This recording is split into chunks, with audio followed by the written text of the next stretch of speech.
What a match in Germany. The Nations League once again delivered, everybody. I mean, Luke and I did a Ramble Reacts after Portugal beat Germany 2-1, which I thought was a decent game, actually.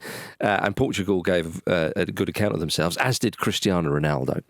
But this one, it took all of the biscuits, quite frankly. That was a game for the grown-ups. This is the after party. Yeah. Oh, I would say. Yes. Is this one for the teenagers, do you think? Very, very silly. I enjoyed it a lot, but it was a bit silly. It was, yeah. I mean, Spain at one point were 4-0 up, and then they were 5-1. So France had a sort of a late rally, but that Spanish performance, I'm worried. You see, I don't know about that because Shaky at the back. Like the thing is, if France had defended a bit better, they'd have won that game. They were. I mean, okay. I understand there's something in there, but they were 4-0 down at one point. So they would have had to defend a lot better. But that's big time. Right. And, they're missing a lot of key defenders as well, which is obviously part of it. We are at the end of a very long, gruelling club season as well. Tell that to your Mal. Yeah. Yeah, well. So you're either getting games that are where the players are playing really within themselves, or it's completely off the chain batshit like this. There's maybe nothing in between.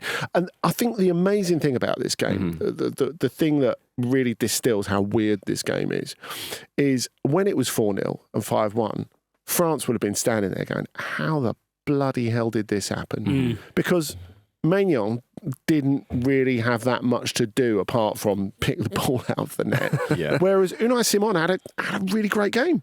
Yeah, I mean, that's fair. I think it was 40 shots and France had 24 of them. So I mean, that's so end of season numbers. That's ludicrous. Totally. But this is what we It's want. like NBA All-Star. Yeah, Well, that's what you want from end of season, though, Vish. You want just people taking pot shots, doing things. You don't want everyone to be tired.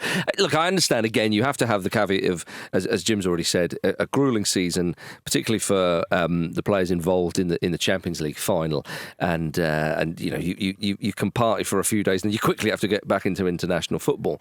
And not everybody's as professional as Dan Burn, of course, after that League Cup final win and straight to England. What a man! But you take all these things into account. But there's definitely this. But this is why the UEFA Nations League existed, is to provide a bit more intensity in the friendlies.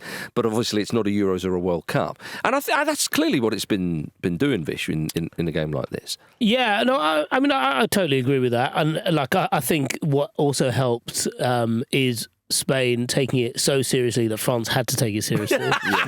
Because there was a point when it was 4-0 where you could tell they were like, fucking hell, how can we get embarrassed like this? Yeah. We've got to show out here a bit. Was Spain sort of like going, hit us back, come on? I think they were a little bit, but also I think they were, Pedri's lovely little goal, where he kind of, the way he takes out with his left foot and the little dink over Maignan, that was a bit of a piss-takey goal. It's a bit like, come on, look, we're going to we could do this all day. Yeah. If you don't respond, this is going to be about 7 or 8. Yeah, Inter probably watching that, getting flashbacks. Being like, oh, God. that is the thing, though. I think if you take out the Mikel Merino goal, which is nice, but Striker's finish. Come on, Andy. Credit where it's due. It was weird in the team sheets it's statuesque defending. When Marina's in the midfield. I was like, hey, the rest of them, the craft of the goals is unbelievable. Yes. It's absolutely unbelievable.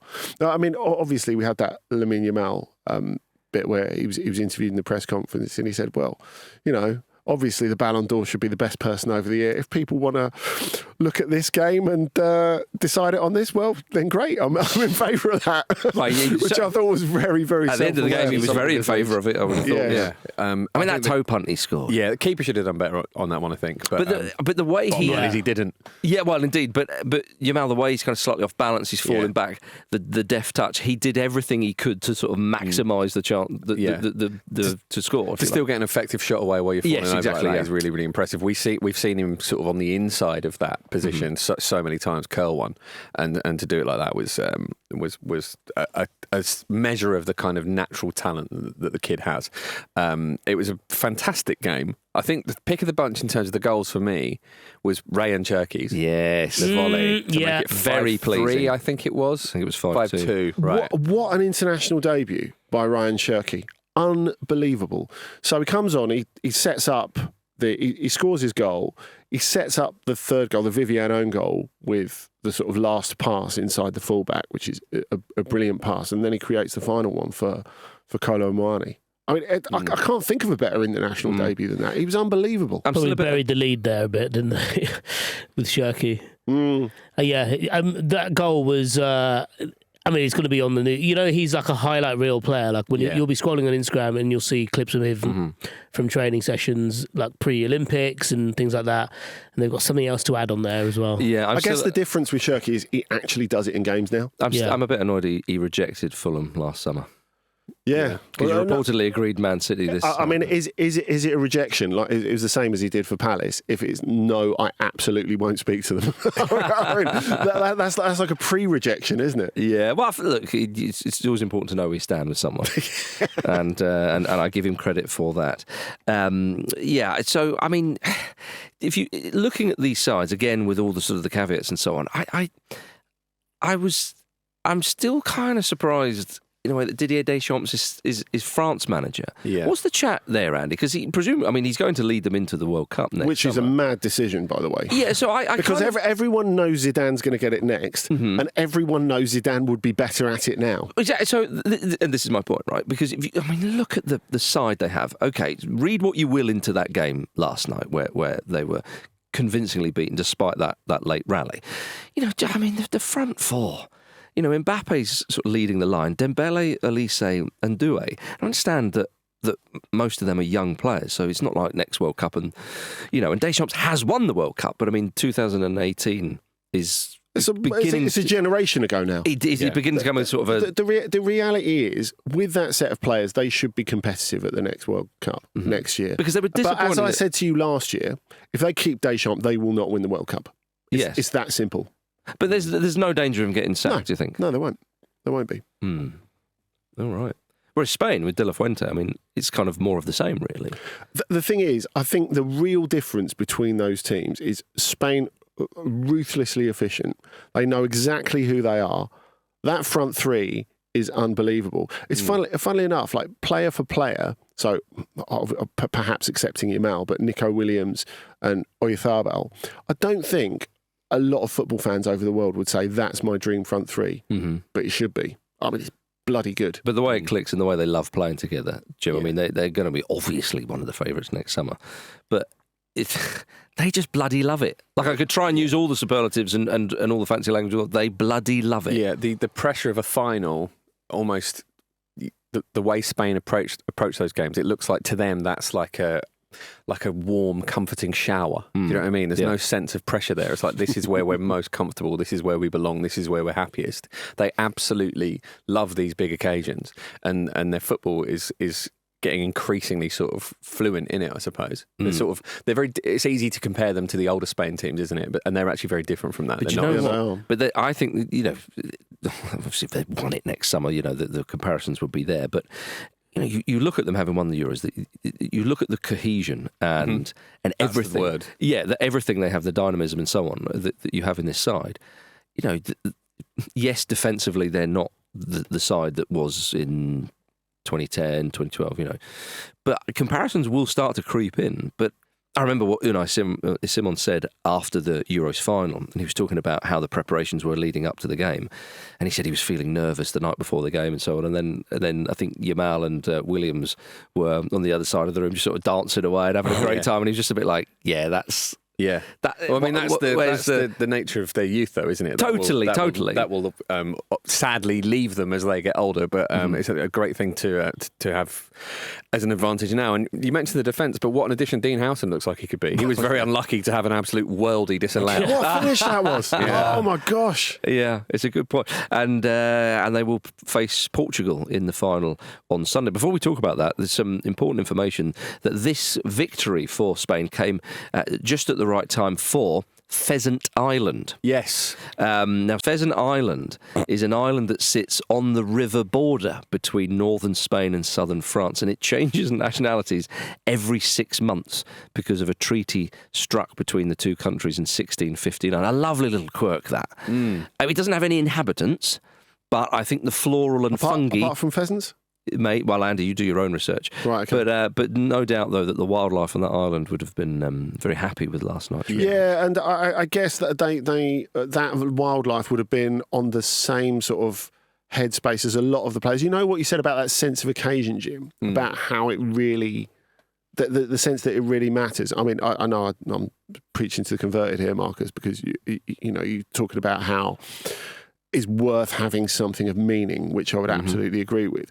Of all the football highlights of the last couple of days, I think the best bits have been when, towards the end of the first game, where Florian Wirtz was trying to drag, I think it was Bruno Fernandes off the floor to get on with the game as they were trying to salvage an equaliser. Did you see Kylian Mbappe grabbing Michael Oliver's arm? Yeah, I did. Saying, I need to look at your watch so I can decide whether it's full time. Oh, yeah. Unbelievable. Yeah. I mean, he's really, really keenly interested in improving his global image at the moment, isn't he? Yeah. Poor Michael Oliver, eh?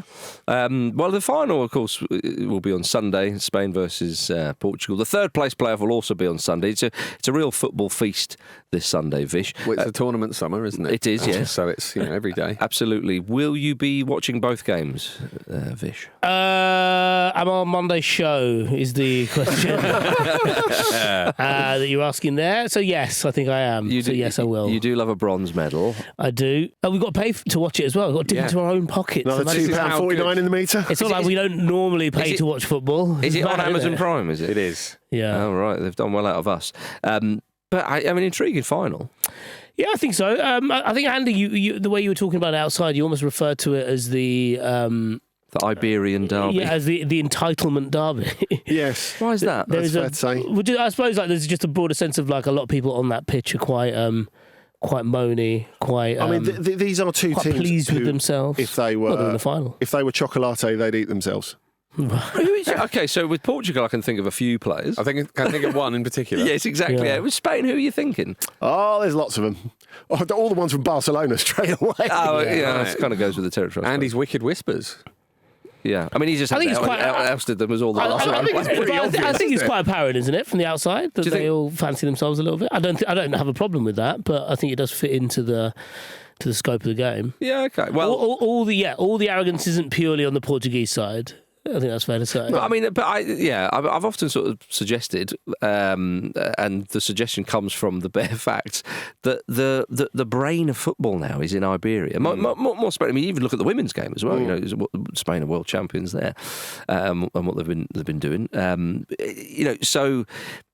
I understand if indeed there is a bit of a lofty kind of vibe from one or two of them, because the way they're playing and their status at the moment, I mean, that is, they are at the top of the game. Yeah, that's fair. I have to say, I can't really say that, the Barcelona players in that team strike me as particularly arrogant. I mean, obviously Lamine Yamal's got all that youthful energy. Pedri seems fairly humble, does he not? Nope. Okay. There we are. There we go. Lovely work, Jim. You smoked him out. He was the one I had my eye on, actually. Right. No, it's fine to be good. But it's fine to be good, and it's fine to enjoy it. Indeed, as you often show, Andy. But one thing that we can enjoy with Portugal playing against Spain is if Cristiano Ronaldo decides to start himself, he will. If he tries that move that he did against Spain when they absolutely hammered them in a friendly, was it like 4-0 or something a number of years ago? You won't have Nani nicking his goal on the goal line. Yeah, which he took it well, didn't he? Which did deny Cristiano Ronaldo. I think it would have been one of his best ever goals. Yeah, it did, and it's definitely my favourite on-pitch drop ever. That was very, very good. Because also, if you rewatch it, Nani is not offside. He seals a goal, he ruins it, but he's not offside. Oof. Because when just before Ronaldo lifts it with the outside of his foot, he sits Puyol down, I think. Yeah, he does Puyol and Piqué. Yeah, Puyol and Piqué. But when he sits Puyol down, Puyol's basically sat on the byline. Yeah, so no one can be offside. Yeah, is the lino chuckling as he puts his flag up? It's funny though, isn't it? Yeah. It is. I mean, as Nani is doing increasingly more media work, seeing as he's recently retired, wouldn't it be good if he just stood there in a sort of kit, John Terry style, and sort of ran in for a cross at the back post? Yeah. I'm sure Really fucked with VAR. Cristiano would have a great sense of humour about that, I'm sure. Yeah. Staying with the Nations League, did you see in the Women's Nations League, England, of course, they lost to Spain on Tuesday night, which was a great shame. But there was a bit of controversy in Finland because Finland manager Uti Saarinen accidentally named a 51-year-old former player in their squad for their match against Serbia. She mistakenly named long-retired Stina Ruskanen instead of 23-year-old defender Nana Ruskanen. The error was only spotted after the team sheet deadline had passed, so the younger couldn't play. Yeah, I mean... And the older presumably turned up with boots and shin pads, but was told, no, it was an error. She's got every right to do that, though. Yeah. I hope she did do that. Right, You've called me up. Yeah, no, I had to come. She did it. She said, "I'm definitely ready if a call comes." Just yesterday, I was playing in a hobby league match. I quite like the terminology. League. Yeah. So my game feels good, she said. But yeah, she made her second and final appearance in 1996. So it was unlikely that she was going to play. That is a shame. Yeah, I just feel like sometimes can't we all just not be silly about these things? Yeah. Just and I totally agree. Let's lean into some mistakes. Yes. Totally fine. Wasn't there a silly petition to get? Wasn't Peter Shilton turned 70 or something? Get him another a cap or something. Something like that. Yeah. Yeah. It's like, are we really going to debate this in Parliament? Yes, you are. And then all we did was rename him Shilton McShiltface. What a country. Oh dear. I thought that was going to stop earlier. Coming up after this, England are back in action. I see it different the way I see it, and I stand by that, and I'm very comfortable and confident in saying what I have to say. Who would you bring in? I don't know. Welcome back to the Football Ramble, everybody. It's the big one on Saturday. Andorra versus England. England top of Group K for World Cup qualification after a 2-0 win against Albania and a 3-0 win against Latvia in March, of course. Seems a while ago now. But they do face Andorra tomorrow. Senegal in a friendly on Tuesday. I think it's a good friendly. I'm looking forward to that one. That's got group stage written all over it, isn't it? That's what you want. Now, England are currently on a training camp in Girona in Spain, of course. Staying in the same hotel as Pep Guardiola as he hosts his Legends Golf Tournament. Interesting. Yes. But England... What is a man that stressed out doing playing golf? Yeah. Hosting a golf tournament. Yeah.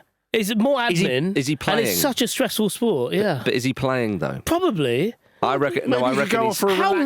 How weird would it be to organise a golf tournament that you don't play in? He'd be coaching, wouldn't he? He'd be stood there. Caddying. Yes. Yeah. Imagine him. You'd never get to the end of the bloody... Made his own clubs. You'd be on the third hole and it was like night time. Just give me a bloody club. Are you familiar with golf? Like, do you know Bryson DeChambeau, who's... I feel like you might have seen his name, but basically he's someone who is incredibly quirky to the point that he basically changed the shape of his body to suit golf, and then he stripped that back down now, but he... Usually in golf, you have loads of different clubs where the length of the club is different because the wedge is shaped differently. The head is tilted differently, and Bryson DeChambeau is someone who has the length exactly the same, so it doesn't quite make sense. And sometimes he looks fucking ludicrous when he's playing these shots. He's obviously really good, and I imagine like Guardiola is that same kind of obsessiveness with golf. Yes, but it's Guardiola's hobby. Yeah. Why would you? I don't know. Yeah, that stresses me out. The idea of him being into golf stresses me out. The idea of him having a hobby. Yeah. Really. It's funny that it's another sport. Yeah, I know what you mean. Is Nathan Redmond playing? That's what I want to know. Well, it's an invitational, so maybe it's all of those players that he's said over the years. Like, you're amazing. Yeah, I hope like Neil Warnock's playing. Yeah, that would be good. All of them. Get them all in there. I don't hope that that's what's happening, because if you're in the England camp and you know this is happening, there's no way you're doing anything else. You're just going to watch that, aren't you? Yeah, I know what you mean. Well, of course, England, they were enjoying another sport, weren't they? They were at the Grand Prix. They were at the Grand Prix, Andy, down on the, I nearly said pitch side. What would it be? Roadside? I don't know. On the asphalt, walking around, and they seem to have a lovely old time. In the paddock, yeah. I think that's what they call it. Is that what it is? Yeah. In the pits, which is more England away 30 years ago, really. Isn't it? Now you're talking. Now, obviously England have kind of scheduled this game pretty well after a long season. you know, Andorra, the whipping boys in the group, as they always are. So that's, you know, they've done well there to organise this in that way. So with that in mind, and then you have the friendly, how much do we look at this squad, and how much do you sort of, you know, how important is this squad? Because Tuchel doesn't have a long time with these players, and he's talked about that because he's very, very aware of it. The World Cup's a year away. How much sort of credence are you putting into this, Jim? Well, it's an interesting squad in particular, isn't it? The makeup of it. If you look at the defenders in particular, you've got Dan Burn, Trevor Chalobah, Levi Colwill, Reece James, Ezri Konsa, Miles Lewis-Skelly and Kyle Walker, with Trent Alexander-Arnold listed as a midfielder but presumably available as a defender. They just haven't updated that. Yeah, and essentially it feels like there's a lack of seniority in that defence. Obviously you've got Stones and Gay missing, Stones went there to train and to do a bit of rehab there. So he was involved. Sure. But the reason why he's out is because of injury, of course. But it's interesting, but it's very difficult to predict who he's going to pick there. I expect it will probably be Trent, Konsa, Dan Burn, and possibly Lewis-Skelly, given how he played in the last set of games. But who knows? But there's a sense that this is like, it's quite interesting and kind of fresh. But also those two players missing is a funny one as well, given particularly Gahey, who's just simply not been called up, which is surprising to me. I mean, I suppose that so that suggests to me, because I know some people are saying, you know, this is really important, and if you're in this squad, you've got a chance. Well, of course, because you've been picked. But for me, you know, if he hasn't picked, say, one or two players where it's not due to injury and whatnot, it could be because maybe they've had a really long, hard season. They've had a chat. Yes. He's meticulous. He would have spoken to these players, and he thinks, look, don't worry, I know what you're about, because I think Stones and Gay would be the partnership, all being well and everybody fit. So why then say, no, come on, Gay, you know, I want you to come, where he thinks, well, actually, if you don't come, I can pick maybe someone else in there and have a look at him, because come next summer.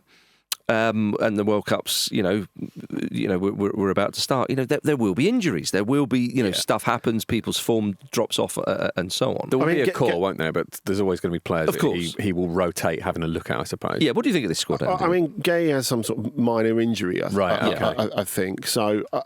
I guess that's the thing, that the timing of it is the important thing, as well as the opposition.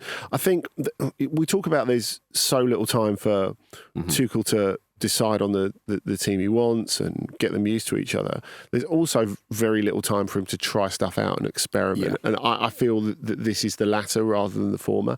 I think you've got to bear in mind where it's placed right at the end of the season, right ahead of the Club World Cup as well, which that must be driving him. We know he's quite combustible anyway, but I think I've always wondered how Tuchel would cope with being bottom of the food chain in terms of what's the priority in scheduling. Which is what you are when you're an international coach, isn't it? Yeah.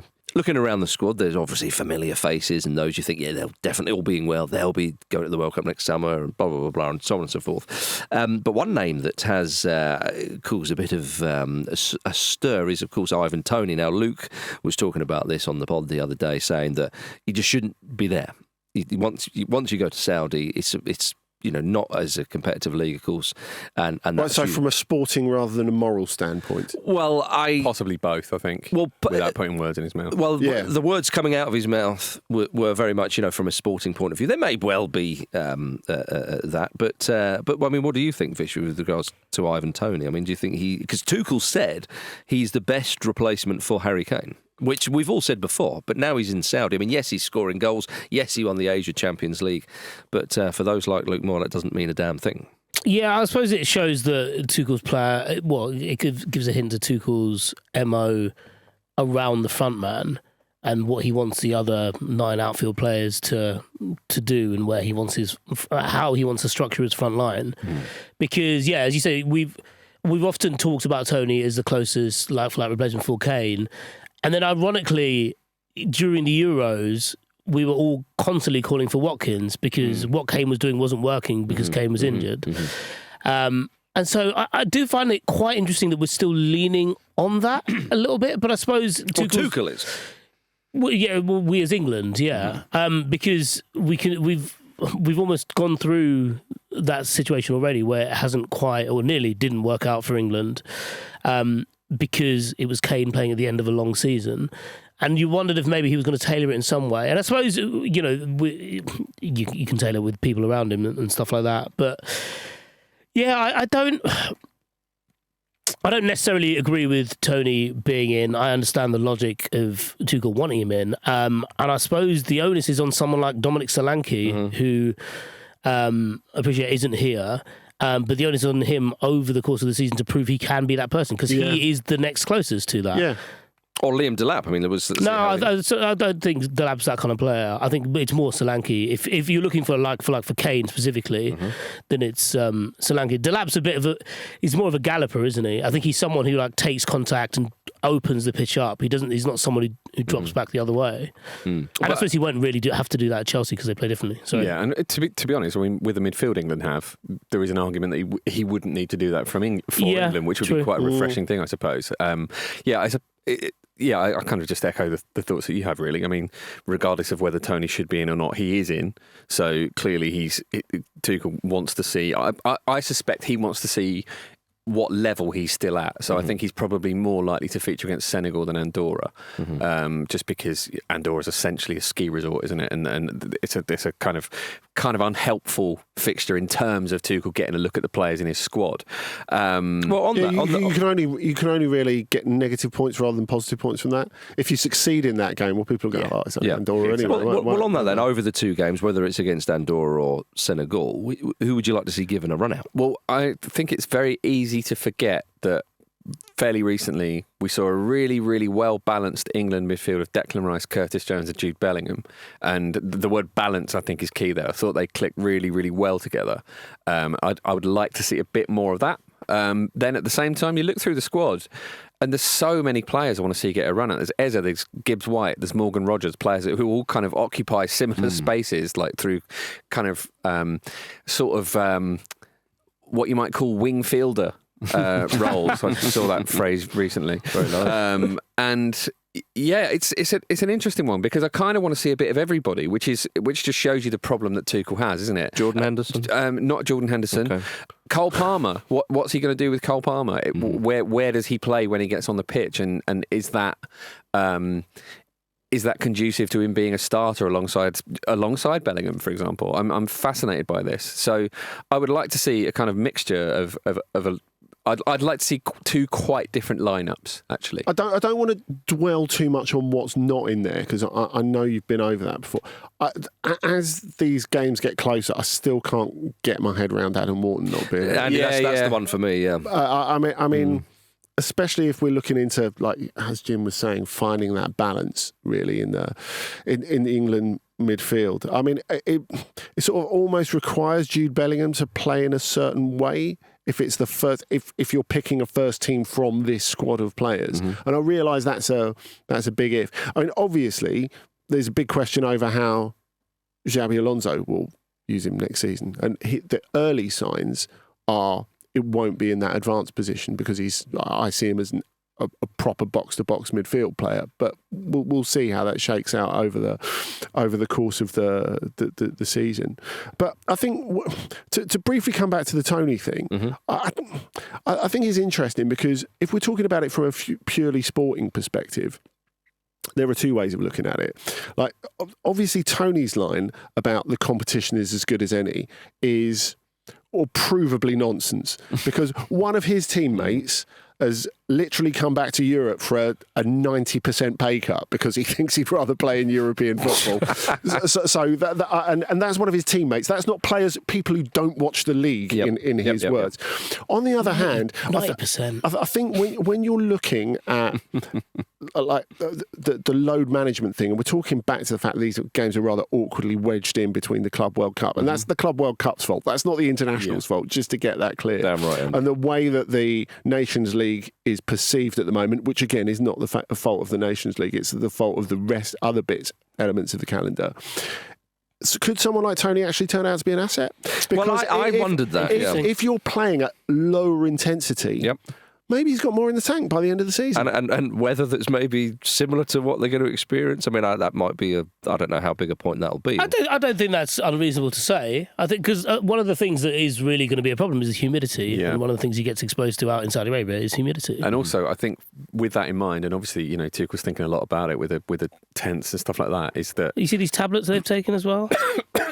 They've basically taken tablets that monitor how their body changes from the inside during these hot sessions, which they then obviously pass, and then they get the readings from. Yeah. Can I have a couple of those to take to the Club World Cup? They don't actually help. They don't actually do anything. They just monitor from the inside. Whether you're up for it or not. Yeah, basically. Is that the real test? Yeah, it's like a piece of paper falls out your mouth saying it's bad. Yeah. You swallow a tablet and see if you've got any ticker. My first game at the Club World Cup, PSG versus Atletico, midday in California. Ooh. Great scheduling. Well, and it's inland, isn't it? Was it be at the Rose Bowl? Yeah, it's Pasadena. Yeah, because I know it's an obvious thing to say, but it's not on the coast. They're not pitching up at Santa Monica Pier. No, which would be hot enough. But I tell you what, though, Andy, a glamour tie in the Club World Cup. You know how to choose them. The point I was going to make was that we might see, particularly in this World Cup, international football become more of a squad game.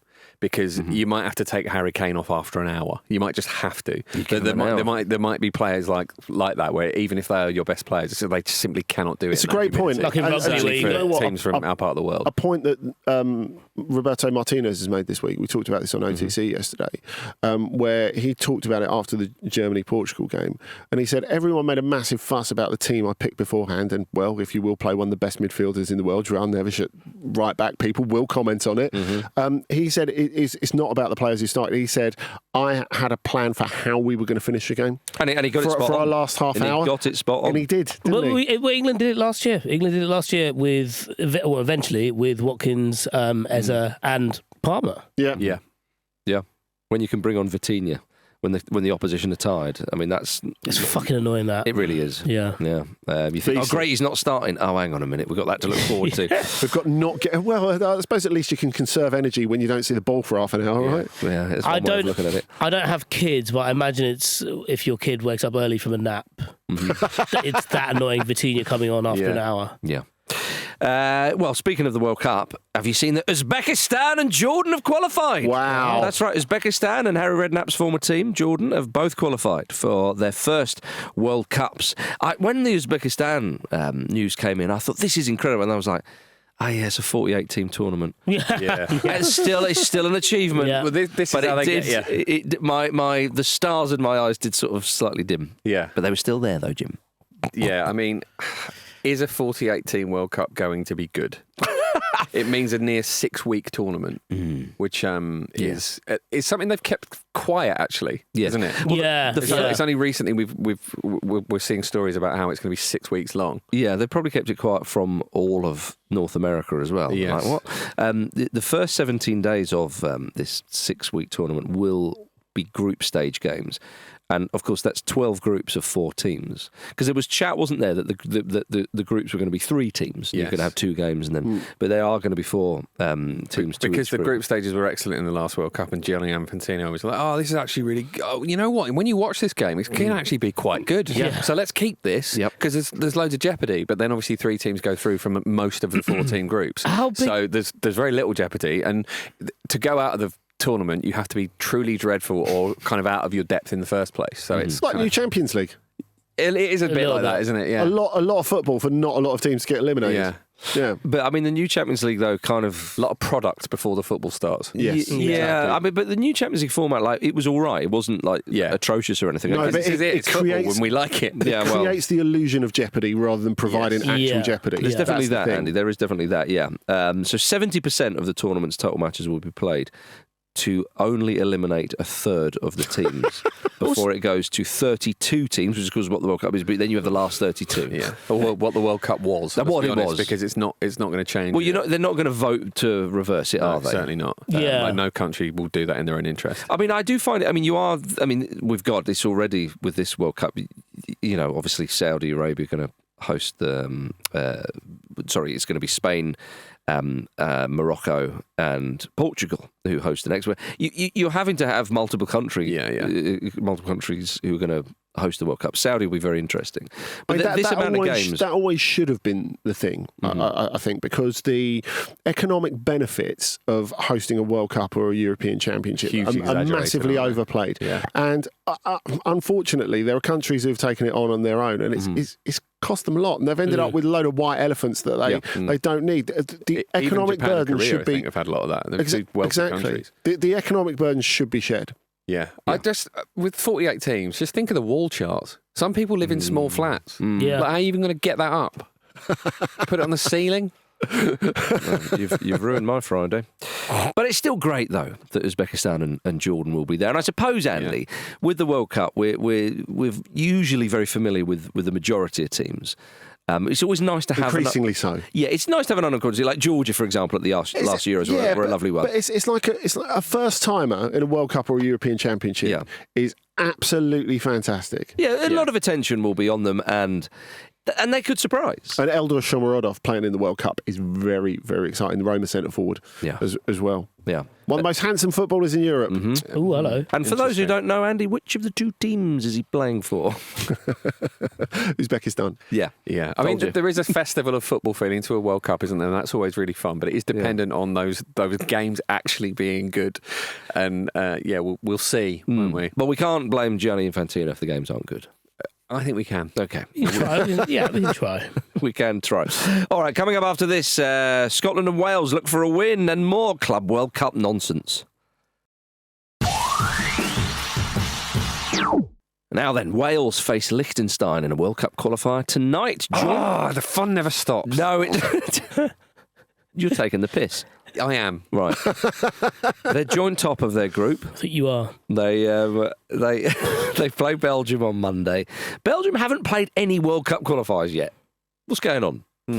But Wales, though, they've looked impressive. They drew 0-0 with Turkey in Bellamy's first game in charge last September, but they looked good. I think surprised a lot of people, and Bellamy claimed after that match, this is the worst we're going to be, which I love that. Yeah. What a huge... He's putting so much into this job, isn't it? He's a proper, statesman, kind of figure, really, already, and it's genuinely very exciting, even from a distance. He's enormously impressive, isn't he? Yeah, he is. Especially as much has been made of his playing career. He was a bit feisty and spicy, and then as a coach, he, I think there were sort of, bullying allegations when he was in charge of an age cap side, and so on and so forth. You fast forward to now, and clearly he's learned so much. He's had some great experiences alongside Vincent Kompany. He's spoken a lot about having therapy, exactly, and kind of bringing that into his management style as well, and the changes in his personality that have led him to be the figure that we see now. It's very impressive. Yeah, the relationship with Kompany is really interesting, isn't it? Because obviously they were close, they worked together for a while. He got invited to go to Bayern Munich with him, Bellamy, but he didn't. He decided he wanted to strike out on his own. But actually the difference that Kompany has made at Bayern, I think it shows how ideologically close him and Bellamy are, actually. It's very holistic, not very Bayern at all. And it's like, can we really not slag each other off in public and just be a bit more sensible and grown up and encouraging to each other? Kompany, he's very statesman-like. You could imagine him being, a mayor of a town or city in Belgium, in due course. Do you know what I mean? He's got that kind of, or somewhere bigger. I would be surprised if that was his next move. Yeah, I've underplayed him there. Mayor of Bruges. Yeah, I'm just saying that he's got that sort of... Bruges would be lovely, actually. Yeah, it'd be a lovely place to be a mayor. All right, he could be the prime minister or president. He could lead that country to great things on and off the pitch. But they're a little bit alike by our in side. They're a little bit alike in their coaching personas. Yeah, I tried to give him a compliment there. I feel like I failed. They both take the drama out of it, which I think is something that the players really appreciate. Which is incredible for Bellamy, who was very much a man who would often put the drama in, of course. That's funny you say that, though, because I feel like Bellamy, in a quite a unique way, is ramping up the drama. In a good way. Yeah. Yeah, because I think he's making them feel a bit more while also getting them to appreciate the fact that to achieve the things that they all feel that Wales and Welsh football should achieve, they need to be brilliant footballers. Well, he's ramping up the pride. I think he's placing an expectation in a quite good way. Yes, yeah. I suppose that's kind of. But he's helping them to achieve it rather than just putting the onus solely on them. He's not. Yeah, he's not like winding them up and being like, "Oh yeah, and on to battle. What do we do? I don't know. Run." He's high professional standards guy, basically, isn't he? Exactly. Yeah. Yeah. If you think, look, Rob Page, helped Wales qualify for tournaments, and from our removed position, did a pretty decent job. But I think, his time is sort of coming to an end. A bit of the sort of... Yeah, a lot of fans were ready for him to go. Yeah, I think there was a bit of sort of Gareth Southgate's sort of a bit of that there, or maybe in Scotland. I know Steve Clarke's still in the job, but some people maybe feel that. So there's similarities there. There's a limit, yeah. And Bellamy's come in, and as you say, like he's meticulous. Attention to detail is huge. I think Harry Wilson said, he's made me see football differently, which, again, considering the short time that he has with those players, that is quite something. Yeah. Also, just on that, people obviously talking about this Liechtenstein game as one that Wales are definitely going to win. Mm-hmm. And Bellamy made the point that he was like, I totally understand why people think that, but I couldn't sleep last night because I was up, all night working on this game. Well, that's Guardiola-esque. Yeah. Yeah, and Wales have had some sloppy results against minnows in international football. So you got to make sure you got to put these games away. But with Bellamy, that attention to detail, that holistic approach, as you say, Andy, it has been impressive. Clearly, they're playing football in a different way. They've all bought into his methods. But the crucial thing is, you would see when I was reading about him, thinking, he's such attention to detail. Things like not throwing shirts on the floor. The badge should never touch the floor. This kind of thing. Usually that comes with a figure of, we cast our minds back to Capello at England. And you think, he's a disciplinarian, or Gerrard and his list of fines at Villa. Exactly. Things that seem a little insignificant. And this feels different from that. And it rubs people up the wrong way and it pisses players off. But he's not doing that. He seems to have the emotional intelligence to back this up as well. So all in all, again, I use that word that you used, Andy, that holistic approach. They love going to Wales on international duty, as they have done for a few years, but maybe there was just a worry that after, again, some sloppy results, hammered by Slovakia and one or two others. I think they lost at home to Armenia in the last qualifying round. Yeah, Rob Page, it was kind of, have we sort of slightly regressed? Bellamy's picked up the pieces. He's a very proud Welshman. He's got them all, I was going to say singing from the same hymn sheet. That would be a bit of a stereotype with the Welsh, but maybe we should say that. Cause I think that's fine. It's great singing. Okay, yeah, fair. And he's got them going. And he's done this all within a year. So, yeah, we shall see what they can do against Liechtenstein. You'd fancy him to beat them. But Belgium on Monday, a side that they always seem to face. Yeah. Like it used to be like with England and Poland. They used to always be in the same group. Wales always seem to get Belgium. It's an interesting one. Turn our attention to Scotland. Host Iceland in a friendly tonight. Steve Clarke has said he won't experiment in the friendlies against Iceland and Liechtenstein. He has called up 7 uncapped players, though. So maybe they've been particularly impressive. That is what he's referring to as well, isn't it? When he says he won't experiment in terms of his lineup, which does seem surprising because their recent record hasn't been great and it really looks like it needs freshening up. But I suppose you could say that about Clarke himself, couldn't you? I mean, as a manager, I'm not suggesting it's poor personal hygiene. Yeah. Have a shave, man. I mean, I don't know that he doesn't. Yeah, but I imagine he's probably. What you're saying is we can't rule it out. Yeah. Well, some Scots have been very, very successful, particularly on the continent this season. Defender Max Johnson believes that it all bodes very well for the national side. He's at Sturm Graz, of course, won the league in Austria. Then you've got Macaradona. Yes, exactly. Serie A's own Scott McTominay dominating that league. Billy Gilmore, of course. I mean, to be fair, I don't think those two have been home yet. Yes. Yeah. They're probably not going to be in the best shape, actually. Did you hear when they met the Pope and McTominay was interviewed about it afterwards when he came out of the Vatican? He sounded like Flintoff after coming out of Downing Street in 2005. Yeah, absolutely right. And then, of course, Lewis Ferguson, who captained Bologna to the Coppa Italia. They've come back from a massive injury to do that as well. Scotland are dominating Serie A, Andy. Yeah. It's incredible. It's such an incredible story. I mean, but when we're talking about Scots on the continent, the one thing about this squad, especially is they're always lacking that bit of something up front. I still need an explanation as to why Oliver Burke isn't in that squad. I just don't get it. That is interesting. Because he's been pretty good for Werder Bremen this season, despite there being a sort of contract issue, which has led to him eventually going to Union Berlin, where I think he'll do really well next season. And you look at how he's evolved from this guy who was a sort of wide forward to someone who is like big, burly, composed finisher. I've no idea why they wouldn't pick him.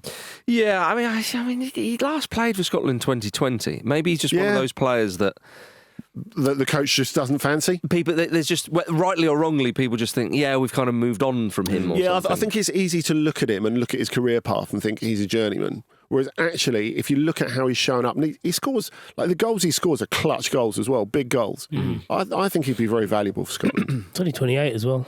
Yeah. Yeah, I mean, when you think that they've not had a striker who's scored even semi-regularly for that long in the Scotland side, then maybe.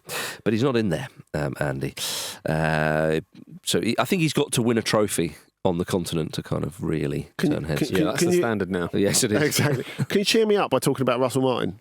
I can. Former Scotland man, of course. He's the new manager of Glasgow Rangers. Ooh. He said, "This is the one I really wanted." He did play on loan for Rangers towards the end of his career. I think it's an interesting appointment, actually. It is. It is. Do you think he'll get the scope to be himself at Rangers? Do you think playing wise? Yeah. Probably. I want to say probably. I mean, you would think, on one hand, a more conducive environment and team and league to do that because they're not going to be relegated. 100%, yeah. I mean, it'd be stunning if they were. He had to punch above his weight at Southampton, and it's going to be the opposite case here, isn't it? Yeah. I suppose it'd be a repeat of the lay of the land he had in the Championship with Southampton. Possibly, although, I mean, they're distinctly second best in the league at the moment. But I understand why. Yeah, but still, Southampton didn't win the Championship, but they still, had similarly they weren't going to get relegated. They had scope to. But if they were being bested flex. by Portsmouth every week and they still finished second in the Championship, people would be a bit like, "This is annoying." Yeah, fine. But, it feels like the start of something for Rangers, though, doesn't it? New it has to be because new investment. It really should be the start of something. Mm-hmm. I mean, I think it's easy from a distance to say, "Oh well," because Celtic have dominated so much, he has got room to sort of, slowly build and, instill the sort of style of play he wants to. I don't think he has. I mean, there's always an immense amount of pressure there. Rangers fans are obviously really pissed off about how far behind they've been for a while. I mean, it's interesting when he did those TV pieces for Sky in the last couple of months. He's obviously acutely aware. I mean, we all know that recently sacked coaches only ever go on there to prove, "I'm here, I'm available." Shop window. Yeah. But I think it was very, very interesting how he said, "Well, obviously, I would add a bit of darkness to the play." He said that a couple of times, Gothball. didn't he? Yes. Yes. Blimey. Gothball. Love that. Well, I like the idea. I really know what it means. Does it mean cheating? No, it means playing well but being sad, I think. Is that what it is? I think No so. one celebrates. Yeah. Well, I think. I mean, Rangers had to do something really in terms of not just getting more of the same in. So I think it's an interesting appointment. Will he get the better of Brendan Rodgers and Celtic? Time will tell. But that's huge order. I guess the question is, if it doesn't work out, having seen Mourinho sort of gently fish towards Scotland, I mean, don't you think it would be the ultimate coda to Mourinho's club career if he comes to Rangers and proves what a great coach he is by these days by finishing second in the Scottish Premiership? Sorry, I want to make it clear. I now absolutely do know what dark football is. And Jose Mourinho is a grade A Rangers man. Just going on like the finale of his career is just going around tinderbox after tinderbox. Saying swipe right if you want Mourinho. Yeah, no, that's it. It's definitely going to happen at some point, you would think. But of course, Russell Martin will have to get the better of Kieran Tierney. Yeah, of course, who is Celtic bound. Could get his 50th international cap tonight. It was sad to see him leave Arsenal. Very sad to see him leave. Very happy to see him score on the last day. He was been a brilliant player for Arsenal when he's been available. Obviously, Mikel Arteta decided that what Kieran Tierney had to offer wasn't what he wanted in his team, but it wasn't because he isn't a brilliant player. It was a tactical thing. He's been very unlucky with injuries as well, so I hope he goes there and does really well against those dark forces. Indeed. Of course, the knock-on of that might be that we'll get another Scot abroad because Greg Taylor's got an offer from PAOK now. So is he? Increasing the Scots abroad is very exciting, isn't it? That's nice. Mind the guy with the gun, though. Was it PAOK? Tell me your decision. Would you like to sign or not? Well, you've made me an offer. No pressure. An offer I can't refuse. Right then. How about this? Simone Inzaghi's left Inter. Yeah. International.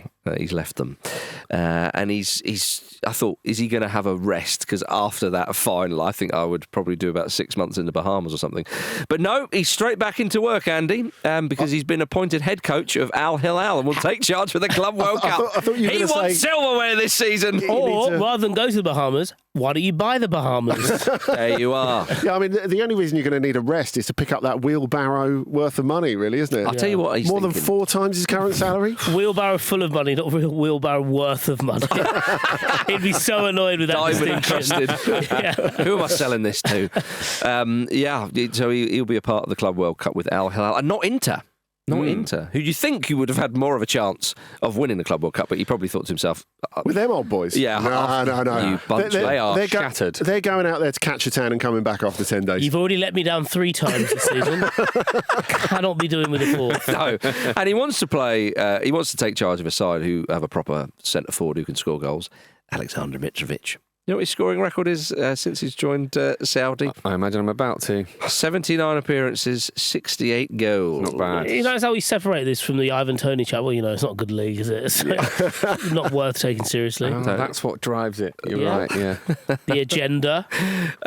Always an agenda. How would you feel if he came back to the Premier League and played for another club, as has been recently speculated? Manchester Would you find United. that difficult Alexander to- Mitrovic. Yeah. I'd find it disgusting, Andy. I would. Would you find it more abhorrent morally?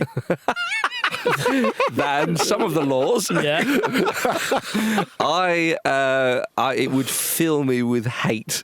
Unbridled hate is what it would do, Andy. You should have stayed for the money.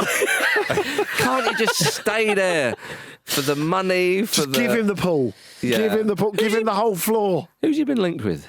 Manchester United. Were linked with him. Yeah. That would be funny. I think I'd find that quite funny, actually. I'd be like, yeah, that'll teach you for leaving Fulham. Second successive win at Old Trafford. Oh, dear. Right, anyway, talking of number 9s who like to score goals, we revealed on Monday that Gianni Infantino has made a gold sticker of himself in the new Club World Cup sticker album. Now, football writer James Norton let us all know on X that he went to a Legends game around the 2023 Club World Cup, and old Gianni was playing up front, number 9 for the rest of the world team. Unbelievable. Get him in the Saudi Pro League. Also on the team sheet was Zico, Roberto Carlos, Yuri Djorkaeff, and apparently Gary Cahill was there. Wow. I think my mates played in this game. I think this game was at FIFA headquarters. Right. Because, they have a photo where both teams are posing together and Infantino's in the middle of all these legends. It's mad, yeah. Which one's your mate? Carlos Djorkaeff? No, it's Gary Cahill. Oh, dear. Up front, Hope number he gets 9. his head stuck in that trophy. Very diplomatically put, Jim. Yeah. There we are. Well, Like Saw. Well, I mean, the trophy does look a bit like a sort of really fancy stock, doesn't it? Yeah. That's what I thought, yeah. Yeah. Maybe not. Sorry, just to clarify, not like Saw. I don't want to see him decapitated. Right. Yeah. Just embarrassed for a little while. Yeah, it just gets stuck in there like someone pulls his trousers down. Yeah, exactly. So Fish's eyes seem to say.